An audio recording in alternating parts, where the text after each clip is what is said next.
July 2nd, 2026. 151 days after Nancy Guthrie disappeared from her Catalina Foothills home in Tucson, Arizona, a 42-year-old man named Derrick Callella walked into federal court and pleaded guilty. He is not the person who took Nancy. He is not connected to the masked figure captured on her doorbell camera. He has no documented link to the actual abduction that took place in the early morning hours of February 1st, 2026. What Derrick Callella did, what he admitted to in federal court on Thursday, was contact a grieving family 3 days after their mother vanished and pose as her kidnapper. He pleaded guilty to 2 felony counts, transmitting a ransom demand across state lines without disclosing his identity, and using a telecommunications device with intent to harass. His sentencing is scheduled for September 10th. The plea agreement calls for 5 years of probation. He faces a maximum of 2 years in federal prison and a fine of $250,000. That is the conviction, the first criminal conviction connected to this investigation. But the more significant development of this same week, the one that changes how we understand the entire ransom note picture, came from CBS News, sourced to investigators familiar with the case, confirmed on June 22nd, confirmed again in the days that followed, and still not receiving the public attention it deserves.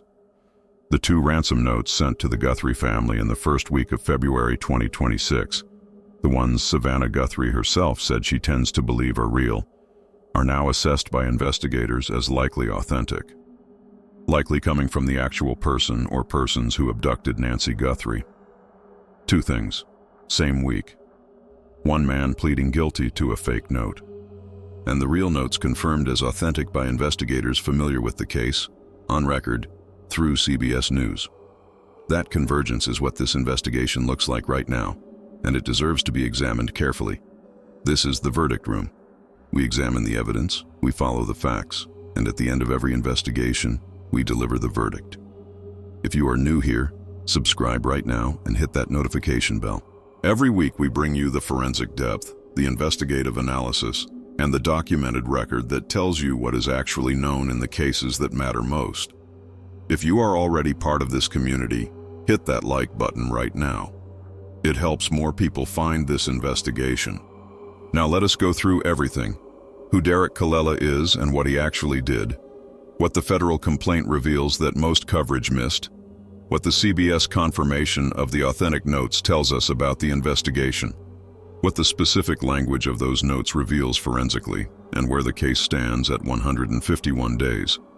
Let us start with who Nancy Guthrie is, because every development in this case exists in relationship to a real person who has been missing for 5 months. Nancy Ellen Guthrie is 84 years old. She was born January 27, 1942, in Fort Wright, Kentucky, and has lived in Tucson, Arizona for more than 50 years. She raised 3 children, Savannah, Annie, and Cameron, after the death of her husband Charles in 1988. She attended St. Andrew's Presbyterian Church, where she was a familiar and beloved presence for decades. She played cards with family. She managed her own home. She drove herself places. She was, by every account from law enforcement and from people who knew her, mentally sharp and fiercely independent. She requires daily medication for blood pressure and cardiac conditions serious enough to require a pacemaker. Sheriff Nanos confirmed publicly that she cannot walk 50 yards without assistance. These are not background details. They are survival facts that become more urgent with every passing day. On the evening of January 31st, 2026, Nancy had dinner at her daughter Annie's home. Her son-in-law, Tommaso Cioni, drove her back to her house at approximately 9:48 p.m. The garage door closed at 9:50 p.m. Sometime in the hours that followed, an armed, masked figure entered the property, spent 41 minutes there, and Nancy Guthrie disappeared. Blood confirmed as hers was found on the front porch. The FBI's doorbell camera footage, recovered with Google's assistance, shows the suspect, masked, gloved, carrying an Ozark Trail backpack, wearing a low-worn holster. The Guthrie family, all siblings and their spouses, was officially and completely cleared as possible suspects by Sheriff Nanos in February 2026. They are victims. That is the documented official record. Now let us talk about what Derrick Callella did, because the details in the federal complaint are more specific and more disturbing than the headlines have generally conveyed.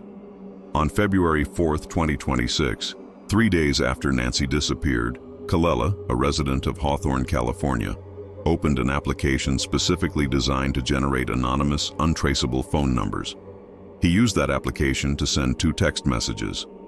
The first went to Annie Guthrie Cioni, Nancy's daughter.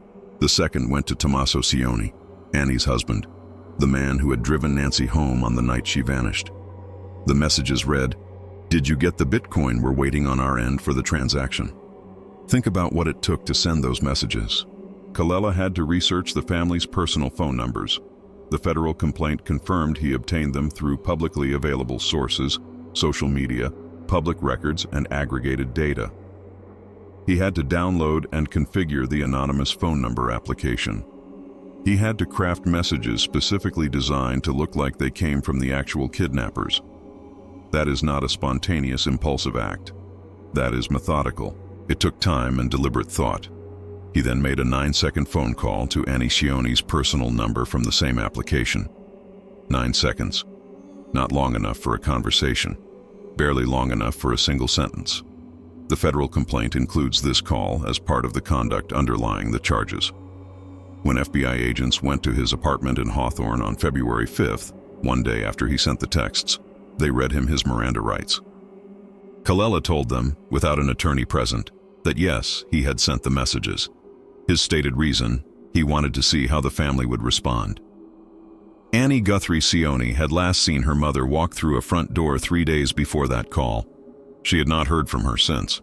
She was living through one of the most terrifying experiences a daughter can face.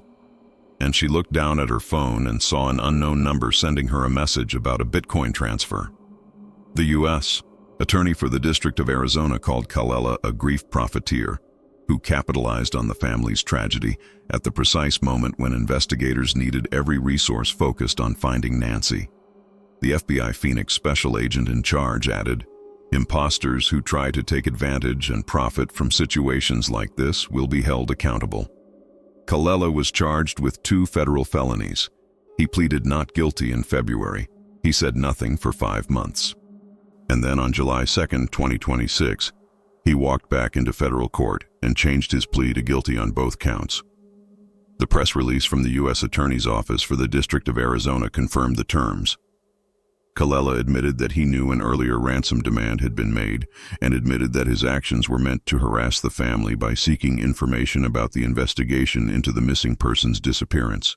He will be sentenced September 10th. Prosecutors confirmed in court that Callella had tested positive for drugs and acknowledged using drugs 4 days before the hearing. He stated to the judge he was not under the influence during the proceedings themselves. That is the complete documented picture of what Derrick Callella did and what happened to him as a result. The first criminal conviction connected to this investigation. Not the person who took Nancy, but the first person held accountable in a federal courtroom for actions connected to this case. Now let us talk about why this conviction happened in the same week that CBS News confirmed something investigators had been holding internally for 4 months. Because the timing matters and the substance matters more. On June 22, 2026, CBS News published a report sourced to investigators familiar with the case, confirming what Savannah Guthrie had already said publicly in March. The 2 ransom notes sent to the Guthrie family in the first week of February are likely authentic, likely sent by the actual person or persons who abducted Nancy Guthrie. The FBI's own statement, issued to CBS News, was precise. Some notes have been deemed to be extortion attempts without legitimacy. Other ransom demands may potentially be legitimate and are still being investigated as such. That language, potentially legitimate, still being investigated as such, is the careful framing of an agency that has an ongoing criminal investigation and cannot say definitively in a public statement what its internal assessment confirms. The internal assessment, sourced to investigators familiar with the case, is that the 2 notes are likely authentic. Let us look at what those notes say, because their specific contents are now largely confirmed in the public record. The first note was sent on February 2, 2026, 1 day after Nancy disappeared. It was sent to 3 media outlets: 2 local Tucson news stations and TMZ via their online tip lines. It was addressed to Savannah Guthrie by name. It demanded an initial $4 million in Bitcoin within a few days, increasing by $2 million more if the first deadline was missed. What investigators took seriously immediately was not the demand. It was the specific verified details in the note. The note correctly identified what Nancy was wearing the night she was taken. It described the location of Nancy's Apple Watch with a white band left on the floor next to her bed. It noted that the floodlight on the back porch was out. These are not guessable details. They cannot be constructed from news coverage of a disappearance that had been reported for one day. They require direct knowledge of what was inside Nancy Guthrie's bedroom on the night of February 1st, either from being there or from being told by someone who was. The second note was sent on February 6th, 5 days after Nancy disappeared. Investigators determined it came from the same computer IP address as the first, or as 13 News in Tucson confirmed from reviewing the notes themselves, the sender used the same type of secure server to hide their address, the same anonymizing infrastructure. Both notes, same technical approach, same sender. The second note said that Nancy had died, that she had perished shortly after being taken, that they never intended for her to die, that she was buried with nature, that nothing anyone could have done would have changed the outcome, and that they were truly sorry. Savannah Guthrie and her siblings responded with a video message after the second note was sent. She said, "We received your message and we understand. This is very valuable to us, and we will pay." They never heard from the sender again. On July 2nd, the same day Callella pleaded guilty in federal court, Savannah Guthrie spoke live on the Today Show. She said, "I don't have any comment on this story and I'm not involved in our coverage, but I can't pretend I'm not here. And so, since I am, I want to just take the opportunity to ask people, to beg people, to come forward. Somebody knows something." She said, "This is a new story today that is on your radar. But this is the life that my sister lives, that I live, that my brother lives, that our extended families live, that our children live every day. And we are in agony. We cannot be at peace." She asked anyone watching to call. She said, "The reward is there. You can tell us. It can be anonymous. We love our mom, and we'll never stop looking for her, ever." The CBS News confirmation of the authentic notes changes the investigative picture in a specific and important direction. For 4 months, the public understanding of the ransom notes was uncertain. Multiple notes, some real, some fake. Unclear which were which. Unclear what they said. What the CBS confirmation establishes is that the notes are not all fake. 2 of them, the ones with verified specific details about Nancy's bedroom, the ones Savannah herself believes are real, came from the person or people who actually entered Nancy Guthrie's home. That means the person who wore the mask and carried the Ozark Trail backpack on the doorbell camera footage on the night of February 1st, 2026, or someone working directly with that person, sent 2 notes to 3 media outlets within the first 6 days after the abduction. They knew what Nancy was wearing. They knew where her Apple Watch was. They knew her back porch light was broken. And 5 days after taking her, they sent a second note saying she had died, that they never meant for it to happen, that she was buried with nature, that they were sorry. Former FBI Special Agent Jennifer Coffindaffer, reviewing the confirmed language of the second note publicly, called it extremely unusual. She said it was poetic rather than harsh. She noted the empathy in it. She said there is no reason for an abductor to provide this kind of detail about what happened. The word perished, not died, not passed away, perished, is a specific lexical choice that linguistic analysts can examine for patterns consistent with non-native English speakers or with AI-generated text. Both possibilities carry forensic weight. AI-generated text has characteristic patterns. Language analysts can identify them.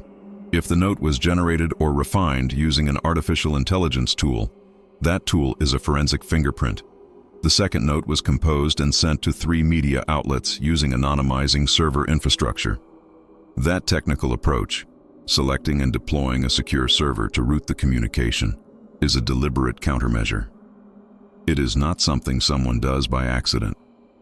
It is something someone does because they understand that the IP address a message originates from is traceable to an internet service provider, which is traceable to a subscriber, which is traceable to a physical address. The person who sent those notes had enough technical awareness to try to prevent that trace. Investigators have the IP routing data from both notes. The technical forensic work on that data is ongoing. The reward in this case now exceeds $1.2 million. The Guthrie family is offering $1 million. The FBI is offering $100,000. The combined reward has been sitting unclaimed for 151 days.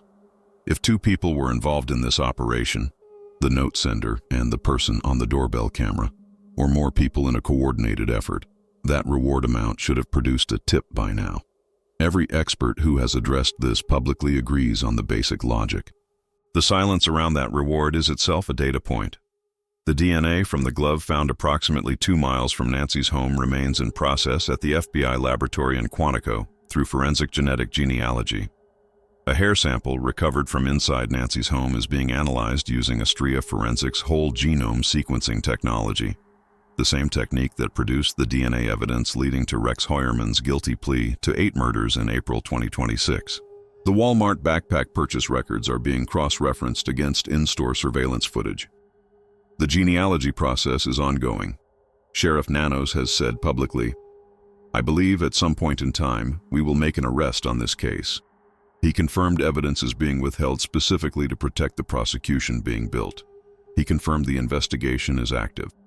All information in this video is based on confirmed reporting by CBS News, NBC News, ABC News, Reuters, Online, Call D13 News, 13 News Tucson, Yahoo News, and the U.S. Attorney's Office for the District of Arizona press release of July 2, 2026.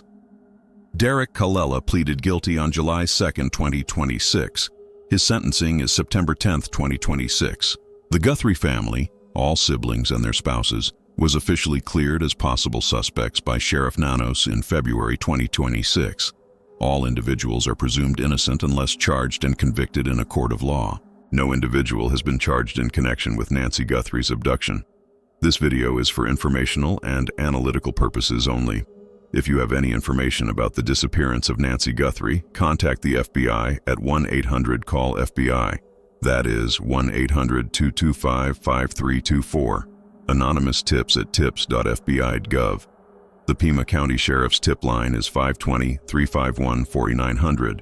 The combined reward exceeds $1.2 million. If this investigation matters to you, subscribe to the Verdict Room right now and hit that notification bell. Every week we examine the evidence, follow the facts, and deliver the verdict. Leave your thoughts in the comments. The first criminal conviction connected to this investigation is in. The authentic ransom notes say Nancy died shortly after being taken and that she was buried with nature. What does that language tell you about who wrote them? This is the Verdict Room. The first note knew what she was wearing, knew where her Apple Watch was, knew her back porch light was out. The second note said she was buried with nature, that they were truly sorry, that nothing anyone could have done would have changed the outcome. Those two notes are now assessed by investigators as likely authentic. The person who wrote them is still out there, still watching, still carrying what they wrote. Nancy Guthrie was 84 years old when she was taken from her home on the night of February 1, 2026. She attended church every Sunday morning. She was first reported missing because she did not appear for her virtual service. She raised her children. She tended her garden. She walked through her front door and did not come back. Her family is in agony. They cannot be at peace, and they are begging anyone who knows anything to make one call. The evidence has spoken. Let us examine what the Callella prosecution reveals about the broader problem the FBI faced during the first weeks of this investigation, because Callella was not acting alone in the category of opportunism surrounding this case.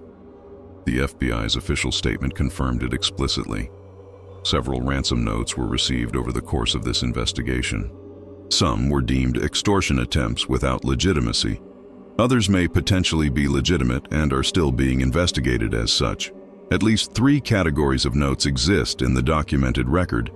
The 2 that investigators assess as likely authentic those that remain under evaluation, and those confirmed as hoaxes or harassment.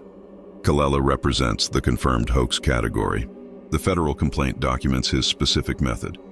He researched the family's personal phone numbers through publicly available sources, downloaded a burner number application, composed messages designed to mirror the language of an authentic kidnapping demand, and sent them to 2 family members on February 4th. He then made a 9-second call to Annie Guthrie Cioni's personal number from the same application. 9 seconds. Not enough for a conversation. Barely enough for a single sentence to a woman whose mother had been missing for 3 days. His stated reason to FBI agents, that he wanted to see how the family would react, is not a rational explanation.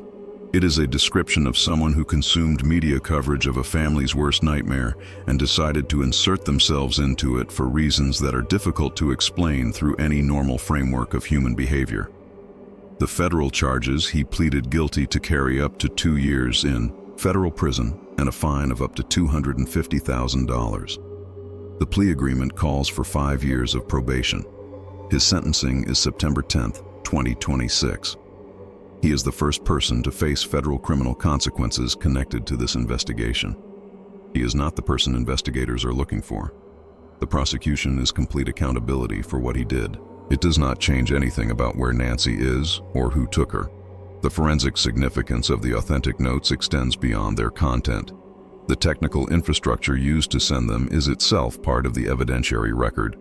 Both notes were sent through anonymizing server infrastructure, what is sometimes called a secure server or VPN-like routing system that masks the originating IP address by routing the communication through intermediate servers in different locations. The 13 News in Tucson confirmed they received the notes directly and shared the IP address data with law enforcement. Their reporting confirmed the notes did not come from exactly the same IP address, but came through the same type of secure server, the same anonymizing approach, same technical method, same sender. Using anonymizing server infrastructure to send a ransom note requires deliberate setup. It is not a default behavior on any device. It requires downloading a VPN application or similar tool, configuring it, and specifically routing the communication through it before sending. The person who sent those notes understood that an IP address is traceable to an internet service provider, which is traceable to a subscriber name and physical address. They took a specific countermeasure against that trace. That countermeasure did not eliminate the forensic record. IP routing data creates logs at multiple points along its path. At the ISP level, at the VPN server level, at the receiving email or tip line system. Federal investigators with Department of Justice subpoena authority can access those logs. The technical forensics work on the routing data from both notes is part of the ongoing investigation. This is consistent with the broader operational picture of this case. The suspect on the doorbell camera covered the lens before the vehicle arrived. The AIS on the soulmate was disabled during the operational window. Every element of this case shows someone who understood surveillance infrastructure and took specific countermeasures against it, and left a forensic record anyway. The convergence of timing between Callella's guilty plea and the CBS confirmation of authentic note status on June 22nd is worth examining analytically, because these two developments share something important beyond their simultaneous emergence. Both represent a deliberate decision by investigators and prosecutors about what information to release publicly and when. Callella's case was held for 5 months between arrest and plea. The CBS confirmation of note authenticity was held for 4 months between the internal investigative assessment and its public disclosure. These are not arbitrary timelines. Federal investigators and federal prosecutors make calculated decisions about when to let public-facing information move. The timing of the CBS confirmation specifically, released in the week before Callella's scheduled trial, in the week that Savannah Guthrie was making another public plea on national television, reflects a deliberate choice about what the public knowing that information accomplishes. Confirming that the 2 notes are likely authentic tells anyone who has any information about those notes, about who sent them, about where they were sent from, about any conversation they overheard in relation to them, that what they know is now more important than ever. It expands the tip universe in a specific direction. The reward sits at $1.2 million unclaimed. The person who sent those authentic notes is still out there. They are watching every development. A note that says she was buried with nature was sent by someone who knows where Nancy is. That person is alive, known to people in their life, connected by DNA to a family tree being mapped in genealogy databases at Quantico right now. Sheriff Nanos has said an arrest is coming. The evidence is being withheld to protect the prosecution case being built. And for the first time, a federal guilty plea is on record in this investigation. There is one more element of this week's picture that deserves direct acknowledgement, because it is the most human dimension of all of it. Savannah Guthrie has been co-anchoring the Today Show every morning for 151 days, while her mother remains missing. On July 2nd, the day Callella pleaded guilty, the day this new story broke about the authentic ransom note confirming Nancy died, Savannah sat at that desk and spoke directly to the audience. She said she didn't have a comment on the story and wasn't involved in the coverage, but she couldn't pretend she wasn't there, and so she used the moment to beg people, her word, beg, to come forward. She said, "This is the life that my sister lives, that I live, that my brother lives, that our extended families live, that our children live, every day, and we are in agony. We cannot be at peace." She quoted a verse from Isaiah. She said, "We love our mom and will never stop looking for her, ever." Those words were spoken on live television on the same day a federal court in Tucson accepted the guilty plea of a man who sent fake ransom messages to her sister 3 days after their mother disappeared. On the same day, the public received confirmation that another note, the real one, says Nancy died shortly after being taken and that she was buried with nature. The investigation is active. The forensic work continues. The genealogy is running. The DNA is at Quantico, and somewhere, a person is still carrying the weight of what they wrote in those 2 notes. The evidence has spoken. One more dimension of what the authentic note confirmation means for the investigation at day 151 is worth examining directly, because it changes the analytical framework for several threads that have been running simultaneously. For 5 months, the investigative picture had a specific shape: a masked suspect from the doorbell camera, DNA at Quantico, genealogy running, Walmart records under review, and a cluster of ransom notes whose authenticity was unclear. The CBS confirmation on June 22nd resolves part of that uncertainty in a specific direction. The 2 notes with verified inside knowledge details are likely authentic. They came from someone connected to the abduction, and the second note claims Nancy died. If that claim is true, and investigators are still working from a posture that includes both possibilities, then the investigation is no longer a missing persons case in the traditional sense. It becomes a homicide investigation for which the evidentiary standards are different, the geographic search parameters are different, and the nature of the prosecution being built is different. Sheriff Nanos withheld information specifically to protect the prosecution case. That framing, prosecution case, is consistent with an investigation building toward specific criminal charges, not simply toward locating a living person. If the claim in the second note is false, if someone sent a note saying she died as misdirection, as a way to end the active search pressure, as a calculated communication strategy, then that false claim is itself evidence of operational thinking that goes beyond a spontaneous crime. Someone who thought carefully enough about sending a false death notification is someone who thought carefully about every other element of this operation. Either way, the authentic notes are now part of the documented evidentiary record. Their specific language is being analyzed, their routing infrastructure is being forensically examined, and the person who wrote them sent those notes from a device, through a server, to 3 media organizations, from somewhere. The DNA is at Quantico. The genealogy is building. The investigation is active. And as of July 2nd, 2026, the first federal guilty plea connected to this case is on record. Nancy Guthrie is 84 years old. She has a pacemaker. She needs daily medication. She has children who are begging people to come forward. She has a congregation that has spoken her name in prayer every Sunday for 151 Sundays. The evidence has spoken.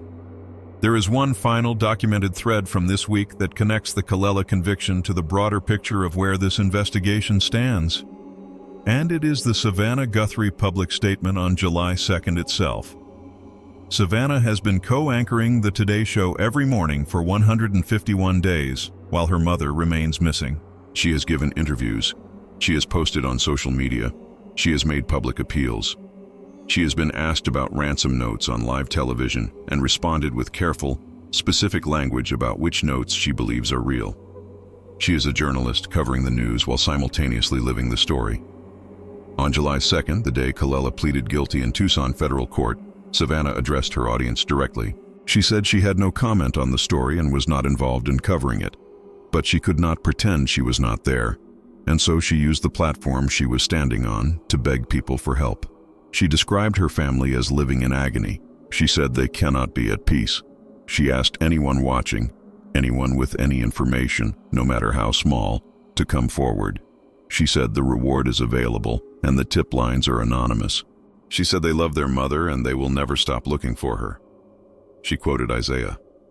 That moment, a journalist on live national television, setting aside professional separation to speak as a daughter, happened on the same day a federal court in Arizona accepted the guilty plea of the first person to face criminal consequences in this investigation. It happened on the same day the second ransom notes claim that Nancy died was circulating publicly. It happened 151 days after Nancy walked through her front door and did not come back. The investigation is active. The first conviction is recorded.